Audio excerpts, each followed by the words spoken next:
Hello and welcome to अपना course channel. आज की वीडियो में हम बात करने वाले हैं स्पीकिंग के बारे में। मैनी पीपल स्टक होते हैं या स्पीकिंग में बैंड नहीं आते। उसकी कुछ टिप्स या टेक्निक होती है जो आप लोगों को फॉलो करनी होती है और प्रैक्टिस करके और टिप्स को फॉलो करके आप अपना बैंड स्कोर इम्प्रूव कर सकते हो। आज की हम इस वीडियो में बात करने वाले हैं, क्या आप स्टक है 5.5 इन द स्पीकिंग?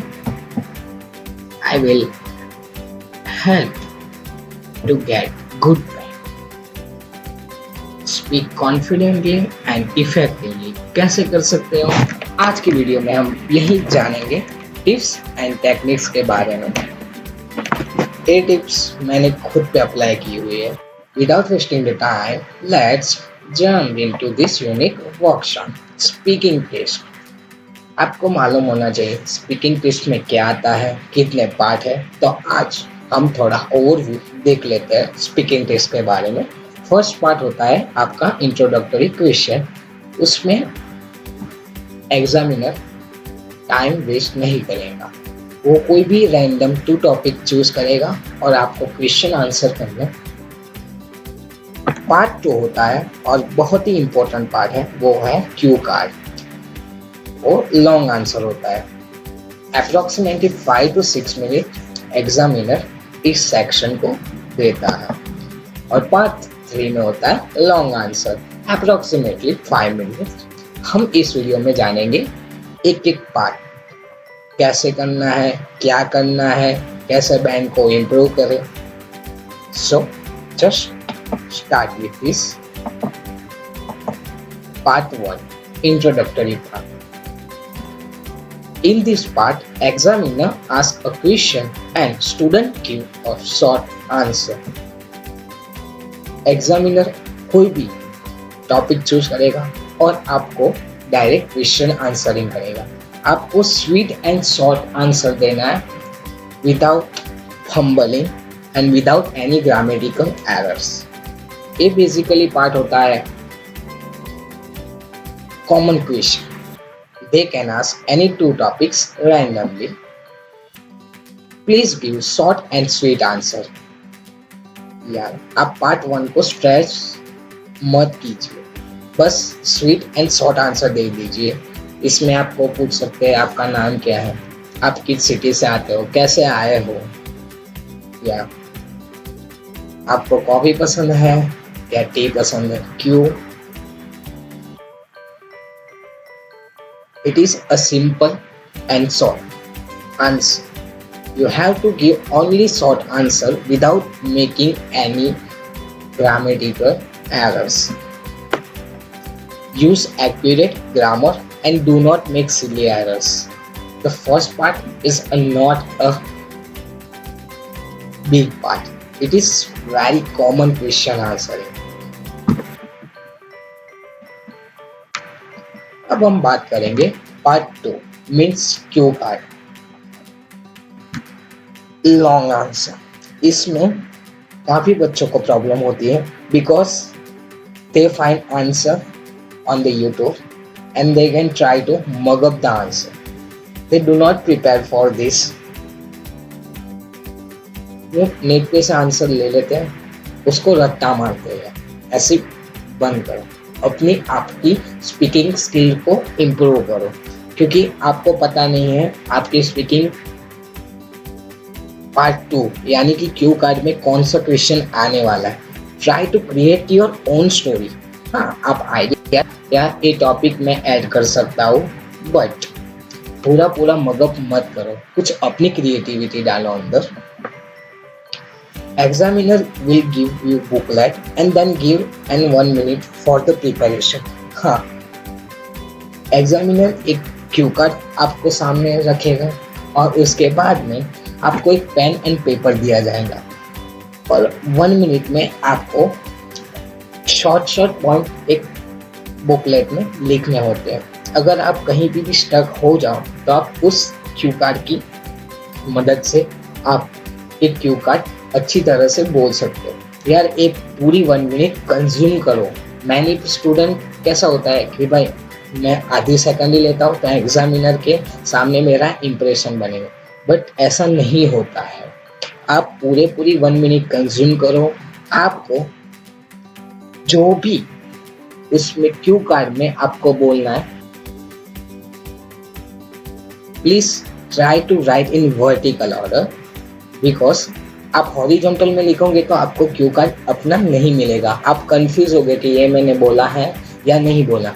अगर आप वर्टिकल लाइन में लिखते हैं तो आपको मालूम पड़ेगा ये आ गया, उसके बारे में मैं ये बोलूँगा, तो आपकी कंसिस्टेंसी बनी रहती है उन पे। सो ट्राई कीजिए कि आप पूरी 1 मिनट कंज्यूम करें और सारे जो क्यूब है उसको एक पेज में वर्टिकल ऑर्डर में लिखें, ताकि आपको पता चले यार उसमें कोई आंसर लिखना नहीं है, but short and sweet point लिखो, यानी आपको पता चले कि ये मैं बोलूँ इसमें आ सकता है और ये नहीं आ सकता। So try to be prepared. Examiner gives you a pen and paper. You can write what you want to speak in your 2 minute speech, as I already discussed with you guys.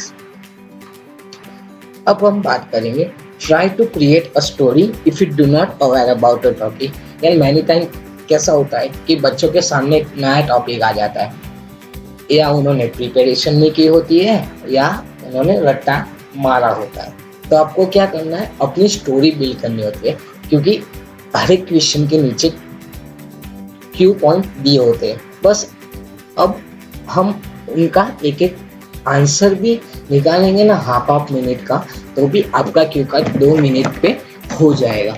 तो क्या कीजिए कि जो question है उनका अच्छी तरह से डिस्क्राइब कीजिए कि एक क्वेश्चन में मैं ए आंसर बोल सकता हूँ, इसको मैं ऐसी स्टोरी से ऐसे लिंक कर सकता हूँ। ये पूरा स्पीकिंग क्यू कार्ड आपकी क्रिएटिविटी पर डिपेंड करता है। अब हम बात करेंगे be aware about the general topic. कैसा होता है कि स्टूडेंट को जनरल टॉपिक के बारे में मालूम ही नहीं होता कि talk about your city, talk about the car, talk about your one of the most beautiful person in your family, talk about a time when you had a journey with your family। पड़ेगा कि ये Q card में मैं ऐसे बोल सकता हूँ। अगर आपको जनरल टॉपिक के बारे में पता है तो आपके सामने कोई भी क्यू कार्ड आ जाता है इन केस, तो आप इसको ऐसी तरह से रिलेट करके आप इजीली एक क्यू कार्ड को क्रिएट कर सकते हो विद इन 1 मिनट। ये आपका ज़्यादा टाइम नहीं जाएगा, क्योंकि आप अवेयर है कि ये जनरल टॉपिक है, मैं इसको ऐसे लिंक कर सकता हूँ और इसको मैं ऐसे रिप्रेजेंट कर सकता हूँ। अब हम बात करेंगे try to link the story with another. Means आपको क्या करना है कि हम जब एक क्यू कार्ड के पैम्पलेट को देखते हैं, वहाँ पे 3-4 क्यू कार्ड सेम होते हैं, बस आपको थोड़ा सा चेंजेस करना होता है। मैं ऐसा नहीं कर रहा हूँ, इंट्रोडक्शन तो चेंज करना ही पड़ेगा, हर एक क्यू कार्ड का अलग अलग होता है, बट आप एक स्टोरी को लिंक कर सकते हो 3 या 4 क्यू कार्ड, और many times you can create a lot of Q card from the one common answer. इसके बारे में हम आगे बात करते हैं, जैसे कि talk about a time when you spend the quality time with your family member। Variety of question बता देता हूँ और बाद में एक सैंपल थोड़ा सा डिस्कशन कर लेते हैं। बाद में आपको क्या होगा कि यही क्यू कार्ड को ऐसे भी रिप्रेजेंट कर सकते हैं। Talk about a time when you learn something from your grand parents. अब इस क्वेश्चन को ऐसे भी वो लोग पूछ सकते हैं, talk about a time when you had a happy incident. अगर हम इस 3 क्यू कार्ड, ये तो सैंपल है, आप इस क्यू कार्ड को बहुत से क्यू कार्ड से लिंक कर सकते हैं। अगर हम इस तीनों 3 क्यू कार्ड को तो देखें तो हमें ऐसा ही लग रहा है कि फर्स्ट में है कि quality time with a family member. Grand parent वो भी फैमिली मेंबर है और हैप्पी इंसिडेंट भी फैमिली के साथ ही होता है। तो आप कैसे कर सकते हो, मैं ऐसे बताता हूँ कि एक ग्रैंड पेरेंट को ही हम कॉमन सब्जेक्ट ले लेते हैं और उस पे ही हम वर्क डालेंगे, क्योंकि वो फैमिली मेंबर भी है और हमारा हैप्पी इंसिडेंट उन्हीं के साथ ही हुआ है। जैसे कि talk about a time when you learn something from your grand. तो इंट्रोडक्शन तीनों का अलग अलग हो सकता है, बट मैं अगर बॉडी पार्ट की बात करूँ तो मैं कह सकता हूँ कि हाँ, जब मैं 10 में था, आपको इंग्लिश में कन्वर्ट करना होगा। हाँ, 10 में था तब मुझे एटीएम चलाना नहीं आता था। उस टाइम मेरे ग्रैंड पेरेंट यानी कि मेरे ग्रैंड फादर को अच्छी खासी नॉलेज थी बैंक सिस्टम और एटीएम के बारे में।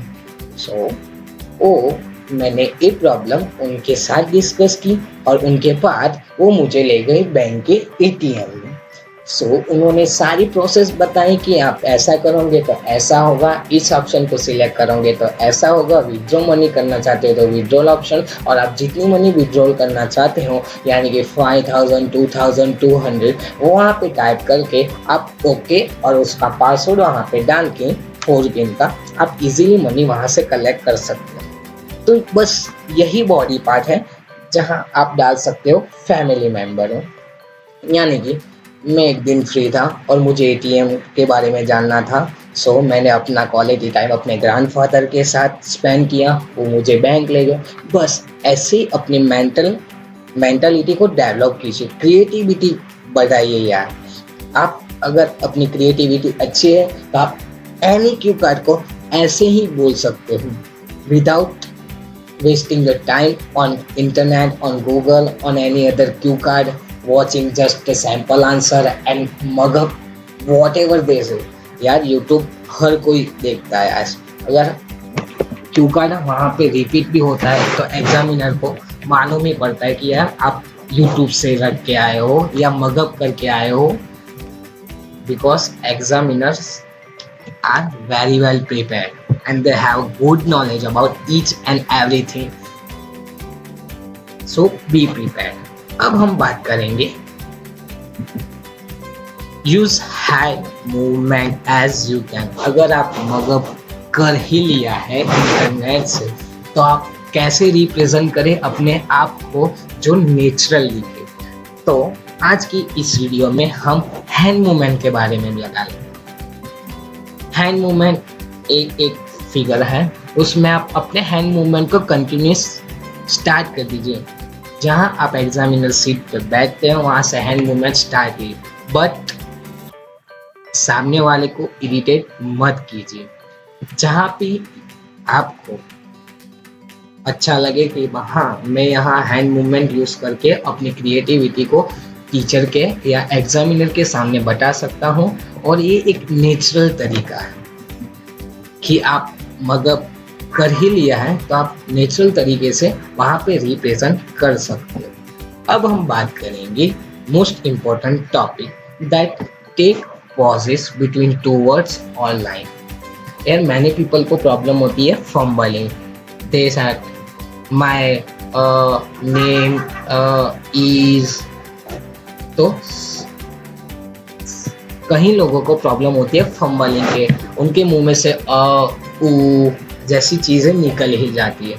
तो आप अगर पॉजेस लेंगे टू वर्ड के बीच में तो आप इस प्रॉब्लम को ओवरकम कर सकते हैं। हाँ, प्रैक्टिस करनी ही पड़ेगी, विदाउट प्रैक्टिस आपको कुछ नहीं मिलने वाला है। अगर आप प्रैक्टिस कर लेते हो तो फंबलिंग की प्रॉब्लम है, I make sure you can easily overcome this means fumbling within a 15 days। तो एडवांटेज क्या है कि अगर मैं दो सेंटेंस या दो वर्ड के बीच में नेचुरल पॉजेस लिखना चाहिए, your speech looks like natural. Yes, अगर आप पॉजेस लेते हो बाद में स्टार्ट करते हो तो यार वो नेचुरल लगेगी और आपको जो टोन है वो भी कंटिन्यूस अप एंड डाउन होता रहेगा। तो ये एक निशानी है कि आप अपने आप से क्यू कार्ड बोल रहे हो और आपका कमांड इंग्लिश लैंग्वेज पे अच्छा है। Yes, get a time to think about a next time. अगर आप पोजेस लेना स्टार्ट करते हो तो आपको आपका दिमाग इस दिशा में दौड़ेगा कि इसके आगे मैं क्या बोलूं। हाँ, ये ठीक है और इसको मैं पहले ले लेता हूँ। तो आप पॉजेस लेते हो तो आपको थिंक करने का टाइम मिलता है। जैसे कि मैं आपको बताता हूँ एक एग्जाम लेके, Canada is the peaceful country. या मैनी पीपल कैसे बोलते हैं, Canada is a peaceful country, that is a no single tone up and down. जैसे कि मैं बोल रहा हूँ कनाडा, मैंने कनाडा को इम्फासाइज किया है, उस पर मैंने जोर डाला है। Canada is the peaceful country. आपको मेरे वर्ड में अप एंड डाउन दिखाई दिया होगा, तो ये एक निशानी है कि आप एक अच्छे स्पीकर हो। अब हम बात करेंगे be relax and speak slowly. या मैनी स्टूडेंट को एक गलत फहमी होती है कि जब मैं फास्ट बोलूँगा तो एग्जामिनर में पर मेरा अच्छा प्रभाव होगा, बट ऐसा नहीं है। आप रिलैक्स हो जाएं और कॉन्फिडेंटली बोलिए। हाँ, पोज लीजिए, बट बहुत ज़्यादा डिस्टेंस मत रखिए वन वर्ड के बीच में। स्पीक स्लो कर दीजिए, क्योंकि अब जब फास्ट बोलते हो तब सम टाइम एग्जामिनर भी कंफ्यूज हो जाता है कि ये क्या बोलने वाला है, क्या बोल रहा है। If you are not aware about the topic, then speak anything you think fits good to the topic. अगर आपको मालूम ही नहीं है कि भाई ये टॉपिक क्या है, उसमें मैं क्या बोल सकता हूँ, तो आपको बोलना तो पड़ेगा, क्योंकि आपने एग्जाम फीस पेड की है और आपको वन टाइम ही शॉट मिल रहा है, तो आपको शूटिंग करना ही पड़ेगा वहाँ पे। जो भी अच्छा लगता है कि भाई ये टॉपिक में मैं ये बोल सकता हूँ, वहाँ पे क्यू कार्ड कौन सा दिया है, उस क्यू कार्ड को मैं कैसे रिलेट कर सकता हूँ, अपनी क्रिएटिविटी और मेंटालिटी को डेवलप कीजिए और अपनी प्रेजेंटेशन स्टाइल को इम्प्रूव कीजिए। अब हम बात करेंगे, हाँ, एक बहुत ही बढ़िया टिप है कि अपने फेस पे थोड़ा स्माइलिंग फेस रखिए। मैंने स्टूडेंट को कैसा होता है, वो डिप्रेस्ड दिखते हैं जब एग्जामिनर के सामने बैठते हैं। ये डिप्रेस होने की कोई बात नहीं है, अपने चेहरे पर स्माइल रखिए ताकि लगे कि ये लड़का बहुत ही कॉन्फिडेंट है, उसको अच्छी स्पीकिंग आती है। सब बोलते हैं first impression is the last impression.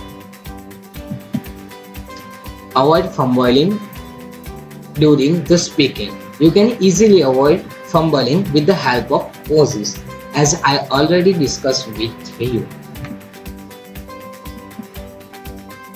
Avoid repetition of words and sentences.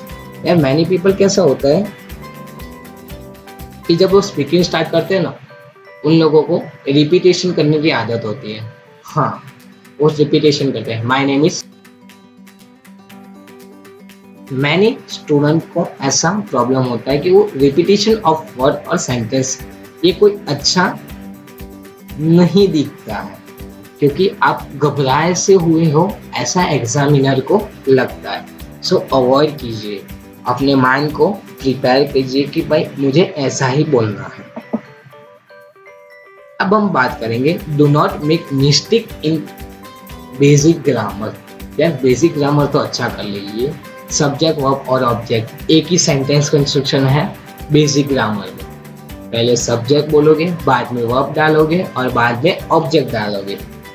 तो इस सिंपल कंस्ट्रक्शन को अपने माइंड में रखें। अगर आपका बेसिक ग्रामर अच्छा है तो आप इजीली स्कोर कर सकते हो 6 बैंड। अगर आपका बेसिक ग्रामर ही अच्छा नहीं हुआ तो आपको 6 बैंड मिलने में थोड़ी दिक्कत हो सकती है, बट प्रैक्टिस कीजिए, हो जाएगा सब कुछ। Everything is possible with the help of hard work. Do not give up. Never speak less than 2 minute in Q card. यार आपको 2 मिनट मिलता है और 2 मिनट में आपको सभी क्यू कार्ड को कवर करना होता है। सो बी प्रिपेयर्ड। आप 2 मिनट तक बोल सकते हैं। अगर आप 2 मिनट के ज़्यादा बोलोगे तो एग्जामिनर आपको कहेगा बस टॉक कीजिए आप, but make sure you cover each and every cue card in the topic that what you spoke within a 2 minutes. Don't worry if you speak greater than 2 minutes, then examiner will automatically stop. Follow the sequence is not a mandatory. यार आपको कोई वहाँ पे Q card दिए हैं, वहाँ पे नीचे थोड़े क्वेश्चन आंसर दिए होंगे, आपको सीक्वेंस फॉलो करना मैंडेटरी नहीं है। आपको जो अच्छा लगता है वो आप बोल सकते हैं, पर याद रखें कवर हो जाना चाहिए each and every Q card. ऐसा नहीं है कि यस आपने एक क्वेश्चन को छोड़ दिया और दूसरा उठा के स्टार्ट कर दिया स्पीकिंग। हाँ, आप कर सकते हो, पर आपको कवर करना होगा each and every point. Make sure you cover every point. अब हम बात करेंगे लास्ट पार्ट, यानी कि लॉन्ग क्वेश्चंस आंसर। ये मैंडेटरी होता है और ये पार्ट इम्पोर्टेंट भी होता है, बिकॉज उसमें आपको टाइम नहीं मिलता है जैसे आपको क्यू कार्ड में मिलता है। You don't get extra time for thinking what should you speak. In this part, you have to prove that you have a good command on English language, because आपको thinking को fast करना होता है इस process में। आपको extra time नहीं मिलता है कि आपको वो डायरेक्ट क्वेश्चन बोलेंगे और without wasting the time on the spot आपको उनका रिप्लाई देना होता है। Sometimes question based on the cue card और otherwise random topics भी आ सकते हैं। मैंने स्टूडेंट को आते हैं कि बस क्यू कार्ड के बेसिस पे उनको क्वेश्चन आंसर किए जाते हैं, बट ये मैंडेटरी नहीं होता। कई सारे बच्चों को एनी रैंडम टॉपिक आ जाता है part C. Examiner can ask at least 3 or 4 questions. If you good, then he say don't ask anything. अगर एग्जामिनर आपको कंफ्यूज करने के लिए 3-4 क्वेश्चन पूछ ही लेता है, अगर आप उनमें से अच्छे हो तो आगे आपको कोई क्वेश्चन आंसर नहीं होती है। बट आपको समटाइम कंफ्यूजन होती है कि यार एग्जामिनर मुझे इतने सारे क्वेश्चन क्यों पूछ रहा है, क्योंकि वो जानना चाहता है कि आपको अच्छा कमांड है इंग्लिश स्पीकिंग में या नहीं। सो यही सारी टिप्स एंड टेक्निक्स हैं जो आपको अच्छी तरह से फॉलो करनी होगी अगर आप एक अच्छा स्कोर बनाना चाहते हो स्पीकिंग। बिकॉज ये टिप्स एंड टेक्निक्स आपको रेगुलर फॉलो करनी होगी। यहाँ कोई भी टॉपिक को रैंडमली उठा लेना होगा, उसके बाद में आपको उसका टेंस कौन सा है वो डिसाइड कीजिए and then start the speaking. और पॉसिबल है तो आप रिकॉर्डिंग भी कर सकते हो अपने मोबाइल फ़ोन में और बाद में उसको एनालिसिस करो, कहाँ पे प्रॉब्लम आ रही है वो खुद ढूंढो और उसे खुद इम्प्रूव करो। ये tips techniques are very useful, I don't say, but practice तो करनी पड़ेगी। प्रैक्टिस नहीं करोगे तो आपका स्कोर अच्छा नहीं आएगा। सो मिलते हैं ऐसे ही कहीं न्यू वर्कशॉप के साथ। Stay home, stay safe. Corona is outbreaking in the world. Covid से अपने आप को बचाए और फैमिली को भी बचाए। Bye bye, take care.